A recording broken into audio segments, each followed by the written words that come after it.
আজকে আমি রান্না করে দেখাবো চিকেন বিরিয়ানি। চিকেন বিরিয়ানি যারা রান্না করতে পারেন না তাদের জন্য এই ভিডিওটি। একদম পারফেক্টভাবে রান্নাটি করে দেখাবো। তো কিভাবে করে নেব চলুন দেখে নেই।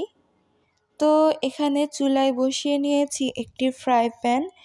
ফ্রাই প্যানের মধ্যে এখন দিয়ে দেব কুচনো পেঁয়াজ আর কাঁচামরিচ।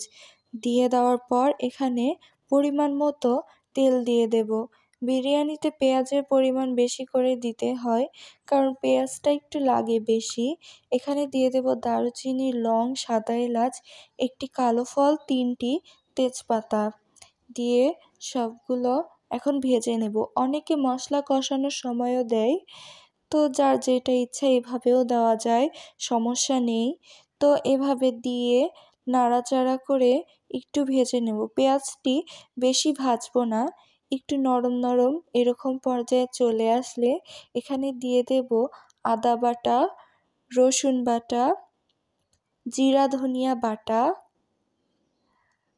কাঁচামরিচ বাটা 2 চামচ, লবণ 2 চামচ, হলুদের গুঁড়ো অল্প পরিমাণে আর দিয়েছি গোলমরিচের গুঁড়ো। হলুদের পরিমাণটি অল্প করেই দিয়েছি, কারণ বেশি দেব না, কালারটার জন্যই দিলাম অল্প করে, না হলে কেমন জানি আসবে কালারটি, এজন্য।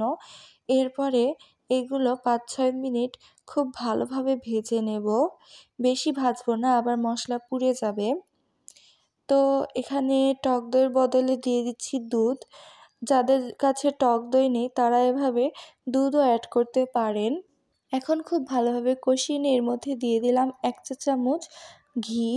দিয়ে এখন মশলাটি কিছুক্ষণ খুব ভালোভাবে এভাবে কষিয়ে নেব।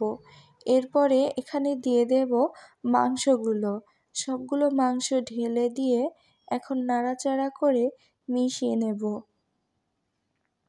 মাংসের কালার মশলার সঙ্গে এতটাই সুন্দর লাগছিল, এখনই অনেক সুন্দর লাগছিল। তো এভাবে কিছুক্ষণ নাড়াচাড়া করে একটু মিশিয়ে নেব। এরপরে ঢাকনা দিয়ে ঢেকে কিছুক্ষণ রান্না করতে থাকব। এরপর দেখুন কিছুক্ষণ পর মাংসের কালারটি আরও সুন্দর এসেছে। এভাবে নাড়াচাড়া করে আরও রান্না করতে থাকব আরও কিছুক্ষণ।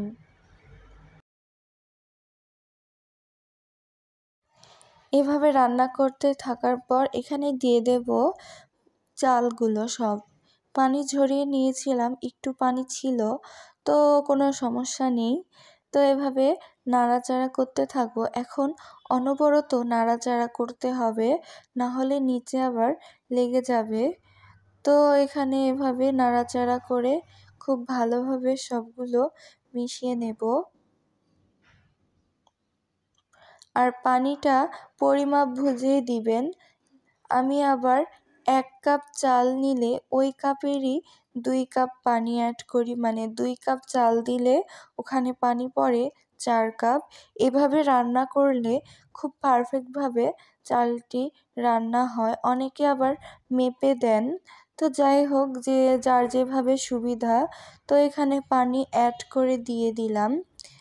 পানিগুলো পরিমাপ মতোই মেপে নিয়েছিলাম আমি। নেওয়ার পর এখন এভাবে হাতার সাহায্যে খুব ভালোভাবে সবগুলো মিশিয়ে নেব। এই তো সবগুলো আমার মেশানো শেষ। এখানে দিয়ে দেব 1 চা চামচ ঘি। এখন এর ওপরে দিয়ে দেব কয়েকটি আস্ত কাঁচামরিচ। দিয়ে এখন ঢাকনা দিয়ে ঢেকে চুলার লো হিটে দিয়ে রান্না করতে থাকবো। তো এখন আমাদের অলরেডি রান্না শেষের পথে, চাল একদম ফুটে গিয়েছে।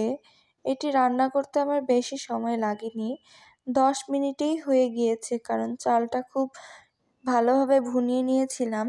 চাল যত সময় নিয়ে ভুনে নেবেন তত ভালোভাবে হয়। এই তো নেড়ে দেওয়া শেষ, এখন দমে রেখে দেব কিছুক্ষণ। এই তো পরিবেশন করলাম। দেখতে যতটা সুন্দর হয়েছিল, খেতেও অতুলনীয় হয়েছিল। যারা বিরিয়ানি কখনোই রান্না করেননি তারা এভাবে ট্রাই করতে পারেন, একদম অসাধারণ হয়, একদম খুবই মজা। তো আজকের ভিডিও এতটুকুই। যারা ইউটিউব থেকে দেখছেন তারা সাবস্ক্রাইব করবেন আর ফেসবুক থেকে ফলো দিবেন। আল্লাহ হাফেজ।